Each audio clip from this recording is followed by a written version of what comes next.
Die Nacht war mal wieder eisig kalt.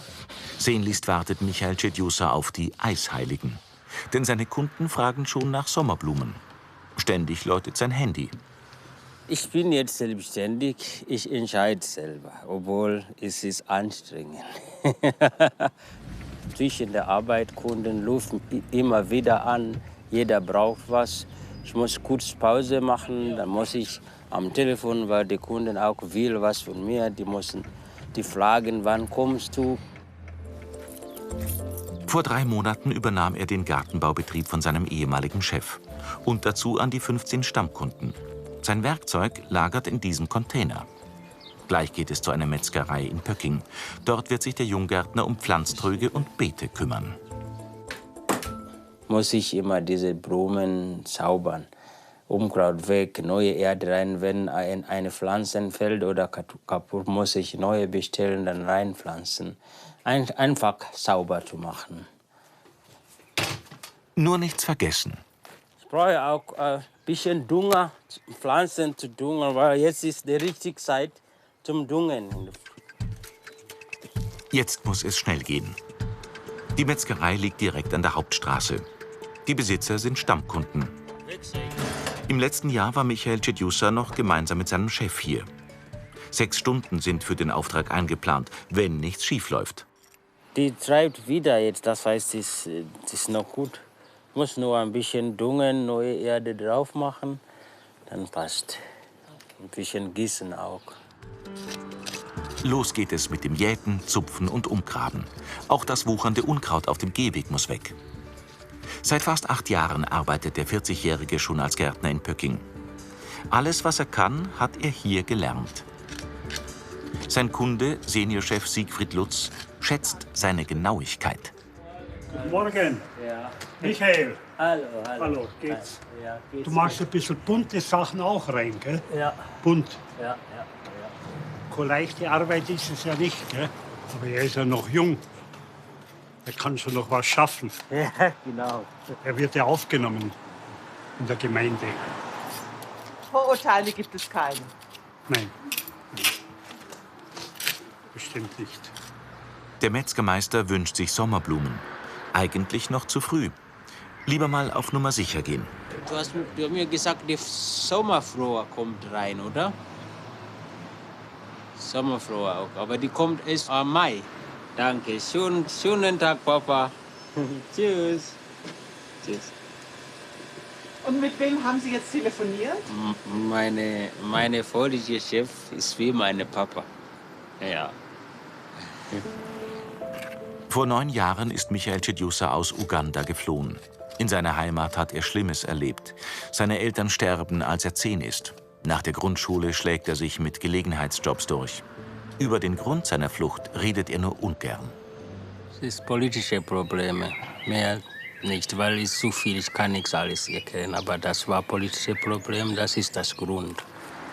Die Pflanzaktion muss erst mal verschoben werden. Es ist einfach noch zu kalt. 4 Stunden arbeitet er jetzt schon ohne Pause. Das ist Seniorchefin Elfriede Lutz nicht entgangen. Sie weiß, Michael liebt Bratensemmel.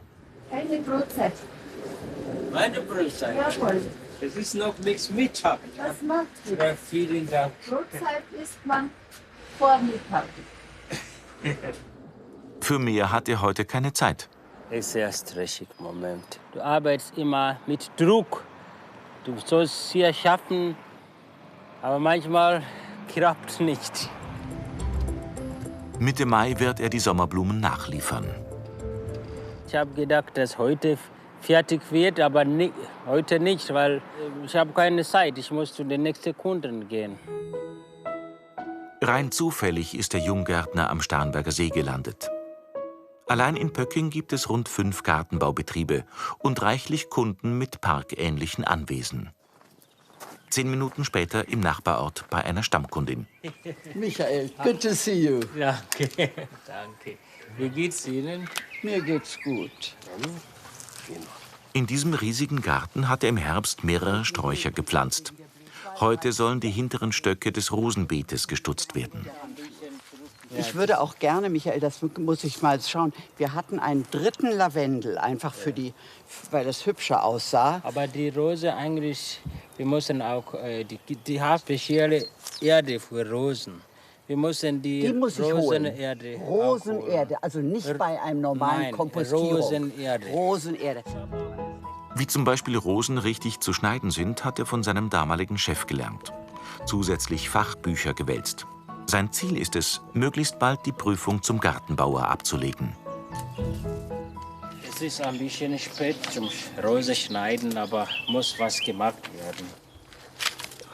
Kurze Pause bei einem Tee. Wo ich hier gekommen bin, ich hatte nie irgendwo Deutschsprache gehört. Ich habe eine Lehrer gefunden, dann habe ich gesagt, jetzt, die Sprache muss zuerst sein. Täglich übt er damals mit seiner Deutschlehrerin mehrere Stunden am Tag. Dieser Fleiß zahlt sich jetzt aus. Es ist doch fantastisch, wie sich jemand aus einem fernen Afrika so wunderbar hier eingefügt hat und so fabelhaft sprechen kann. Inzwischen ist es 18 Uhr. Der junge Gärtner muss weiter. Schon nächste Woche wird er wiederkommen. 4 Stunden Gartenpflege pro Woche sind fest ausgemacht. Zurück in Pöcking. Hier wohnt er in einer Zweizimmerwohnung. Auf seinem Balkon hegt und pflegt er ein kleines Apfelbäumchen. Das hat er aus dem Müll gerettet. 2 Rechnungen müssen noch geschrieben werden. Das kann dauern. Er sucht dringend eine Mitarbeiterin, die ihm das abnimmt und ihn im Büro unterstützt. Wenn ich Probleme habe mit Büro, ich kann die Frau Gola, die hilft mir. Die hat immer mit mir Rechnung geschrieben, weil am Anfang ich konnte nicht. Aber ich habe immer hingegangen zum Rechnung schreiben.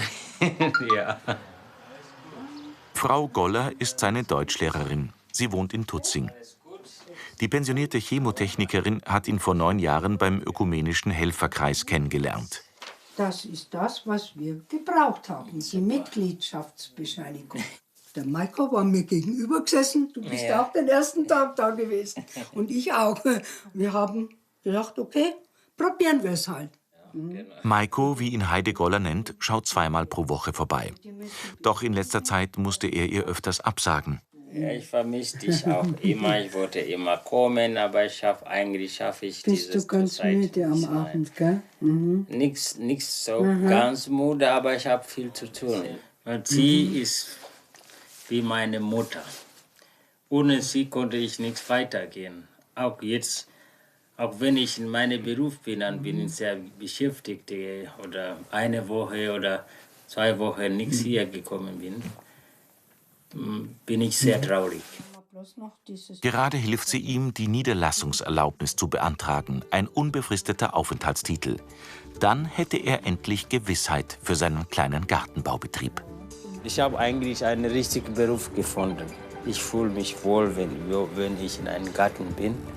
Wenn ich vorbeifahre auf einen Garten an, alles habe ich gemacht, alles habe ich gepflanzt, dann sieht gut aus, das freut mich.